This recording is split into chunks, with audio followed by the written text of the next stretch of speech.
안녕하세요. 김유갑의 경제부동산입니다.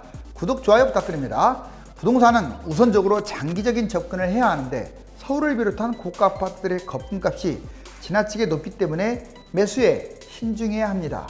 물론 단기적으로 겨울 일시적 하락장의 급매를 잡는 방법도 있지만 반드시 돌아올 하락장 매수만큼 확실한 방법은 없으므로 기다리는 게 맞습니다. 그렇지만 아직도 5년간 오르지 않았거나 이제 꿈틀거리기 시작하는 역세권 대단지 아파트들도 많으므로 그런 곳들을 찾아서 실거주 내 집 마련을 하는 것은 무난합니다. 해외 언론에서 우리나라 부동산 거품과 대출 위험을 경고하고 있다는 점을 잊지 말고 영끌하는 일이 있어서는 안 됩니다. 장기적으로 왜 기다려야 하는지 여기를 보실까요? 부동산 상투 폭탄 돌리기가 지금 한창 진행 중입니다. 자, 집값 상승을 지금 확 끊어서 단절시켜버리고 있죠. 지금 무주택자 심정은 아마 이럴 겁니다. 지금부터 부동산 전략 이렇게 짜라. 한번 별표를 쳐볼까요? 자, 어떠한 시나리오가 펼쳐지든지 간에 이 프로그램으로 여러분들이 움직이게 되면 크게 후회 없을 겁니다. 2020년 10월 현재 전체적으로는 관망하는 게 맞아요. 지금은 무리하면 안 됩니다. 다만 다음 보세요. 지방, 광역시, 중저가, 저평가 이런 것들은 매수해도 돼요. 아니 5년 7년 동안 뭐 조금밖에 안 올랐거나 뭐 3천만 원 5천만 원밖에 안 뛰었거나 아니면 그대로거나 이거 무슨 겁을 냅니까? 세대수도 뭐 1000세대도 넘고 구축이라고 할지라도 이런 건 그거 가지고 거품이라고 하면 안 되죠. 자, 여러분들이 자꾸 치고 올라가는 것만 따라가다 보니까 부항부항 나가지고 돈 떼돈 벌려고 그런 욕심 때문에 막 새 아파트 분양권 이런 것만 쫓아다니니까 언젠가는 피박살 나는 거지. 지금 올라가지 않은 것은 잡아도 돼요. 이걸 거품이라고 해서 못 잡게 하는 것은 말이 안 되고, 경기 인천 이것도요 중저가 저평가 매수 판단, 즉 아직도 1000세대 넘는 구축 아파트가 한 25평 기준으로 해서 2억대 널려 있어요. 싸잖아요. 2억대 대단지가. 그것도 여기서 한참 먼 것도 아니고. 그런 걸 잘 고르시라고. 새 것만 막 비싼 거 6억 7억 8억 9억 10억 이런 거 잡지 마시고. 자, 그 다음에 실거주로 좀 안전하게 투자했으면 좋겠어요. 지금 정리하면 지방광역시도 별로 안 올랐거나 저평가, 경기 인천도 중저가이면서 저평가, 이런 것들 얼마든지 지금도 매수할 곳들이 있다. 자, 그 다음에 2021년 1월에서 5월 달에 이제 판단해야 할 것은 아마 전체적으로 이제 관망하는 게 역시 이때도 맞아요. 전체적으로. 왜? 설령 올겨울에 빠져도 얼마나 빠지겠어요. 다만 이제 강남, 서울 좀 비싼 아파트들은 빠질 수 있어요. 강남, 서울, 수도권 급매는 잡아도 됩니다. 예를 들어서 음마라든가 엘리트파라든가 잠실주공 5단지 작년 재작년에 뭐 23억 했던 게 17억 이 정도로 빠졌잖아요. 무려 5, 6억이 빠졌잖아요. 그런 건 설령 나중에 뭐 11억으로 빠져도요. 뭐 그 나중 얘기고 일단 엄청나게 빠졌기 때문에 그런 건 매수해도 돼요. 무리하지 않는 선에서. 괜히 또 23억까지 올라간 다음에 매수할 게 아니라. 이해가셨죠? 그리고 두 번째, 수도권 지방 중저가 저평가 아무래도 이때보다 더 빠진 게 있거나 그런 것들이 아직도 있다. 그러면 매수해도 상관없습니다. 그리고 실거주 좀 대출 좀 거의 좀 덜 받고 안 받거나 안전하게 접근하면 괜찮아요. 자, 이런 식으로는 매수해도 괜찮다. 다만 이런 아파트들이 그렇게 많지는 않죠. 지방은 좀 많아요. 지방은 많은데 서울은 거의 없다시피 하고 수도권은 그나마 좀 있죠. 자, 그러면 이제 제가 원하는 건 이거예요. 궁극적으로는 2022년에서 2025년. 물론 이때 무조건 100% 하락한다고는 할 수 없죠. 그렇지만 상당히 높죠. 확률이. 지금 7년째 올라가고 있고 내년도 설령 뛴다고 하더라도 결국은 이때는 미끄러질 거예요. 2년 이상 하락하면 강남 꼭 이 순서로 매수하세요. 하락장에는 무조건 강남입니다. 돈 없으면 강남 못 잡죠. 이제 서울로 가야겠죠. 이제 강남, 서울, 그리고 뭐 1, 2기 신도시를 포함한 경기도, 그 다음에 지방, 항상 이 순서로 매수해야 돼요. 이 순서로 안전해요. 강남, 서울, 경기, 지방 이 순서로 안전한 거예요. 자, 그렇게 매수한다. 하락폭이 큰 곳을 매수하는 건 당연한 거 아니에요? 그리고 이때는 대출을 왕창 껴도 돼요. 본인이 감당할 수 있는 선이라면 그건 영끌이 아닙니다. 대출해도 되고요. 갭 투자해도 상관없어요. 적극적으로 활용하세요. 지금은 대출이든 갭 투자든 위험하죠. 집값이 많이 뛰었기 때문에. 물론 안 뛴 것은 또 괜찮아요. 자, 이거 이제 3단계 잘 아셨죠? 이제 그러면 왜 지금 이렇게 혼선의 장을 빚게 되냐면 잘 들어보세요. 서울 집값 강남 하락폭 올 겨울에 이제 현재도 그래요. 강남이 지금 완전 마이너스는 아니지만 제로에서 마이너스 쪽으로 좀 내려가고 있는 것 같아요. 강남 아파트 떨어지고 있고 강남 재건축도 추락하고 있습니다. 거래가 급감하면서 호가도 하락하고 있어요. 일부는 올라간다고 하지만 전반적으로는 이미 약세라고 봐야 돼요. 이 강남 하락이 서울 수도권 집값을 하락시킬 가능성이 높아요. 그런데 문제가 있습니다. 오른쪽 보세요. 빨간색이 여기 있죠. 지방 아파트 값이 지금 폭등하고 있는 거 누구보다 잘 알죠. 충청권, 경상권 중심으로 해서 이제 전라도, 강원도까지도 뛰고 있잖아요. 영남 충청권 폭등하고 있네요. 거래 급등, 호가가 올라가고 있어요. 오히려 얘가 이게 수도권을 밀어 올릴 수도 있어요. 즉 무슨 말이냐, 이 강남의 하락이 서울을 끌어내릴 것이냐, 아니면 지방의 폭등이 서울을 다시 끌어올릴 것이냐. 지금 기로에 섰어요. 사실 지방이 이렇게 올라가리라고는 뭐 어느 정도 예측은 했지만 이렇게까지 뛰리라고는 예측 못했죠. 그래도 저는 어느 정도 예측했습니다. 왜? 제가 벌써 두세 달 전부터 왜 지방의 조정지역을 안 만드느냐 뭐라고 계속 했잖아요. 세종시 왜 토지거래 허가제로 묶지 않느냐.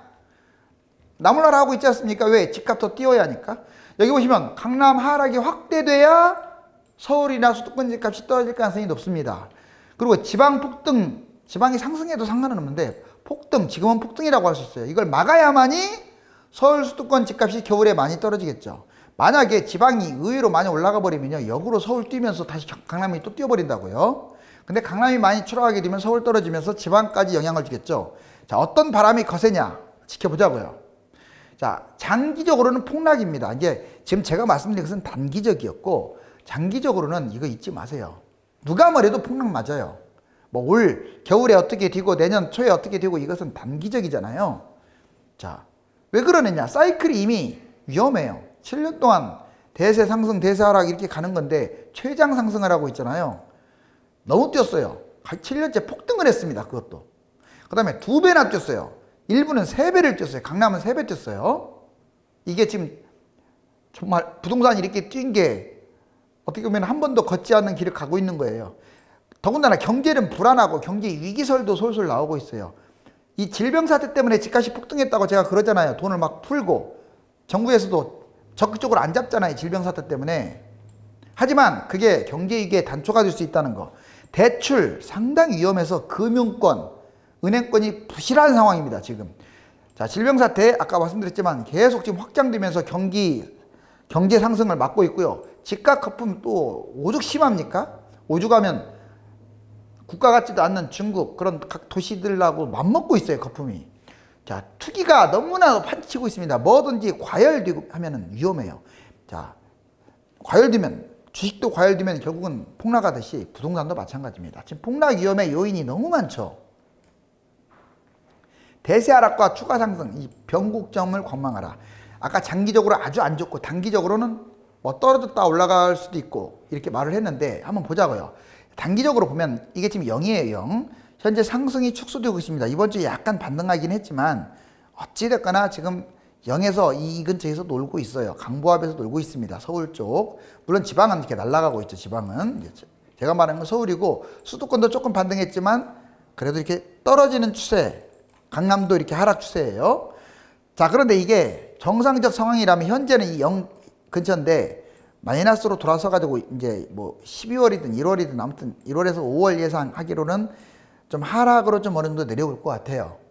그러다가 이게 대세 하락으로 가느냐 아니면 상승 반전하느냐 이 싸움만 있는 거예요.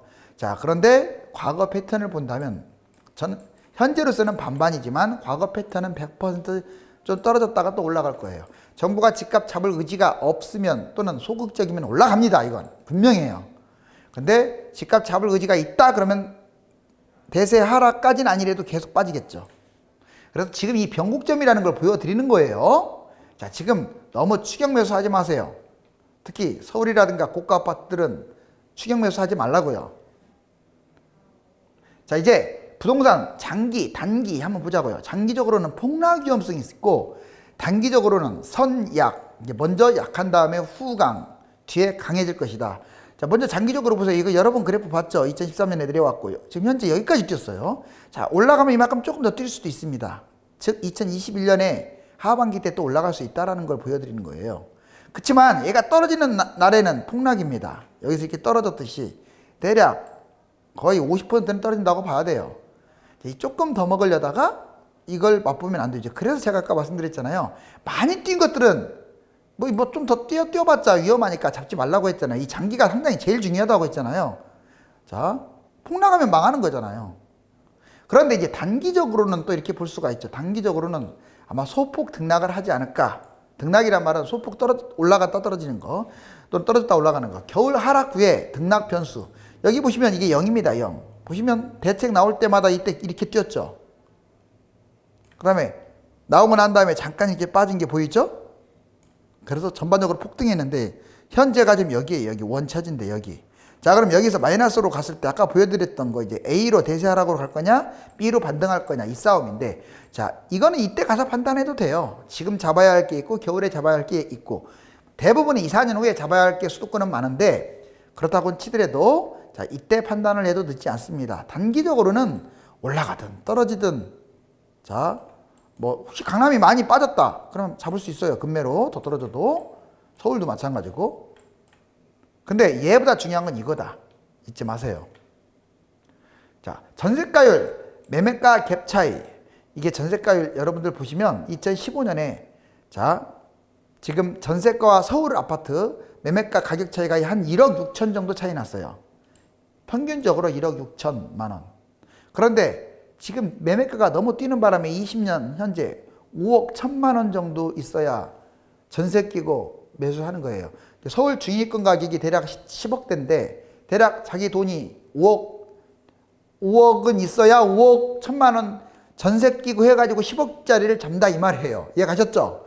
여기 써있네요. 서울 아파트 전세 매매 갈아타려면 5억 원이 필요하다. 이건 갭 투자도 마찬가지고 전세가 평균이 5억이니까 이제 매매로 갈아타려면 평균치로 갈아타려면 10억이니까 5억이 필요하다. 갭 투자도 5억이 필요하다. 그러니까 좀 불리한 여건이에요. 이 그래프로 보여드린 것은 갭도 간격이 이렇게 크기 때문에 이제 집값이 계속 올라가는 데는 좀 한계가 있지 않느냐. 여기도 보세요. 매매 전세 보시면 자, 매매 지금 계속 이렇게 올라가고 있고 전세도 지금 상승하고 있는데 이 갭이 많이 벌어졌어요. 여기 보세요. 이렇게 갭이 벌어졌을 때 벌어진 다음에는 어떻게 됩니까? 결국은 줄어들죠. 매매가 떨어지고 전세가는 올라가면서 결국은 집값이 폭락을 하게 되는데, 얘도 뭐 좀 더 올라갈 수도 있지만 여기서 이렇게 좁혀질 수도 있어요. 전세가 올라가고 있으니까. 전세가가 뛴다고 해서 무조건 매매가가 뛴다 이렇게 착각하시면 안 돼요. 여기 보시면 전세가 뛰는데 매매가가 폭락을 해가지고 붙었잖아요.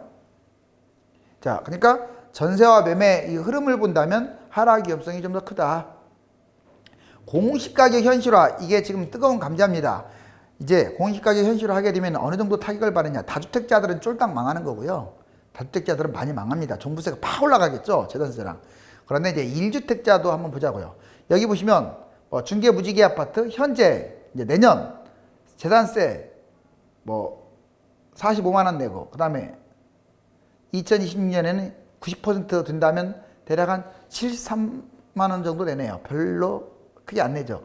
이번엔 레미안 대치페리스는 확 달라집니다. 자, 재산세 내년에 900만 원대, 종부세 800만 원대인데 이제 2023년 되면 90%까지 올라가게 되면, 현재는 70%죠. 약 1,300만 원대. 그 다음에 종부세도 2,400만 원대. 무려 거의 4천만 원을 내게 돼요. 지금 현재 한 1,700밖에 안 내는 게 4천만 원대까지. 이거 확 늘어나죠. 자, 마포 레미안 푸르지도 그런 식으로 해가지고 2더블 이상은 다 뛰네요. 자, 여기서 아파트 공시가 현실화율은요, 이게 금액대에 따라 좀 달라요. 3억 원 이하가 68.4, 전반적으로 60%대인데 30억 원 이상은 79.5. 그런데 이걸 이제 90%까지 2, 3년 안에 끌어올리겠다라고 했잖아요. 그렇기 때문에 이제 공시가 현실화가, 지금 아파트가 평균적으로 이제 한 60%지만 나중에 90%까지 가게 되면 확 올라갑니다. 재산세, 종부세. 부동산 유형별 현실화율. 자, 토지는 65.5%예요. 이걸 90%까지 끌어올리겠다는 거고, 단독주택 지금 현재 53.6으로 아파트보다 오히려 낮아요. 근데 얘 단독주택 이제 앞으로 집 사는 사람들 종부세 각오하셔야 돼요. 재산세랑. 공동주택. 자, 69%. 이게 바로 아파트를 말하죠. 훨씬 지금 단독주택에 비해서 비율이 높죠. 이거 90%까지 이제 올라가게 됩니다. 달러와 금. 자, 끝으로 이거 한번 말씀을 드릴게요. 자, 좀 안타까운 면이 있습니다. 한 1290원까지 올라갔었죠. 예전에 꼭지 1290원까지 올라갔던 이 원달러 환율이, 자, 여기 보세요. 여기서 높게 놀다가 갑자기 지금 이거 쉬지도 않고 추락하고 있어요. 쉬지도 않고. 현재 1127 오늘 날짜 기준. 자, 1127 엄청나지 않습니까? 자, 그럼 얘 지금 흐름 보니까 어디까지 떨어져요? 그럼 이 선을 그어줄게요. 1차 저지선은 이 기술적 분석상 1100원입니다. 1100원 이게. 그러니까 1100원까지 붕괴될 수도 있다 이거예요. 제가 보기에는 1100이 강력한 저지선이 될 것 같아요. 더 붕괴된다 그러면 5년 최저인 1000이에요. 1050원 대략. 여기가 1050원이거든요. 5년 최저인 1050까지는 좀 어렵지 않을까. 대략 1100 언저리에서 놀다가 다시 또 반등할 가능성이 큽니다. 물론 지금은 이제 추락 상태라 지금 매수하지 못하게 하는 거예요. 여기 보시면 달러 박스권이 붕괴된 상황이에요. 저점은 1100선이 유력해 보여요. 그래서 지금은 더 떨어질 우려가 있으니까 지금은 너무 좀 막 적극적으로 매수는 하지 말아라. 추가 붕괴 시에 5년 전 최저점인 1054까지도 있기 때문에 좀 신중하자. 다만 매수 포지션으로 준비는 하세요. 왜냐? 달러가 지금 상당히 많이 내려왔잖아요. 지금 잡으라는 게 아니라 뭐 설령 나중에 1130에 잡더라도 매수 포지션은 준비하고 있는 게 좋아요. 매수하라는 얘기가 아닙니다. 지금 흐름상으로는 1100까지는 무조건 무너질 것 같고 1000도 또 이게 장담 못하니까 1050도. 미국 대선하고 경제 불안 변수 이것 때문에 올라갈 가능성이 또 있어요. 금융위기 터지면 뭐 1500이고요. 지금은 조금 지켜보세요. 자, 국내 금도 똑같아요. 그래프가. 여기 79,000원. 우리나라 금 79,000원까지 찍었다가 지금 내려와가지고 여기 69,000원. 약 만 정도가 빠지는데 얘는 대략 한 59,000이 저지선이라고 할 수 있습니다. 물론 67,000원도 저지선이 될 수 있는데 여기 바로 67,000원. 자, 59,000원이 강력한 저지선으로 보여지고요. 진짜 무너지게 되면 여기 있죠. 여기 밑에까지는 좀 어렵고 여기 밑에 대략 한 5만원 중반대 54,000, 5,000? 그렇지만 59,000원까지 떨어진다는 얘기가 아니라 1차 저지선은 67,000원이고요. 그래서 결론적으로는 금은 어떻게 보면 달러보다 더 훨씬 위험하죠. 달러는 빠져봤자 10분의 1 빠지지만 금은 그게 아니잖아요. 훨씬 더 많이 빠지잖아요. 자, 금 박스권 저점 65,000원대로 대충 매수 금지. 그 다음에 추가 붕괴 시에 5년 최저점인 55,000원까지 떨어질 수가 있다. 미 대선과 경제 불안, 통화 너무 지금 돈이 또 계속 늘어나고 있죠. 그래서 언제든지 얘도 치고 올라갈 수가 있다. 지금은 둘 다 이게 지켜보고 계시라고요. 지켜보고. 왜? 지금 신나게 빠지고 있는 중이니까. 자, 그렇다고 매도 가지고 있는 사람들은 매도를 막 권하고 싶지는 않아요. 좀 많이 내려왔을 때 사는 건 괜찮아요. 왜? 경제 위기가 완전히 사그라드는 가능성은 지금 적거든요. 더군다나 질병 사태까지 있어가지고. 자, 지금 활화산이 타오르고 있네요. 집 버블 붕괴. 신중을 기해야겠습니다. 집이 보금자리가 되어야 하는데 투기 상품으로 전락한 지가 오래이며 하루가 다르게 상승하기 때문에 하락장에 접어들 경우 얼마나 위험한지 모릅니다. 부동산으로 앞서가고 싶거나 상대적 손실을 만회하고 싶어서 유료 상담을 받고 싶은 분들은 네이버와 다음 1000만명 부동산의 꿈카페에 들어가서 전화번호를 보고 전화 주시면 상담드립니다. 감사합니다.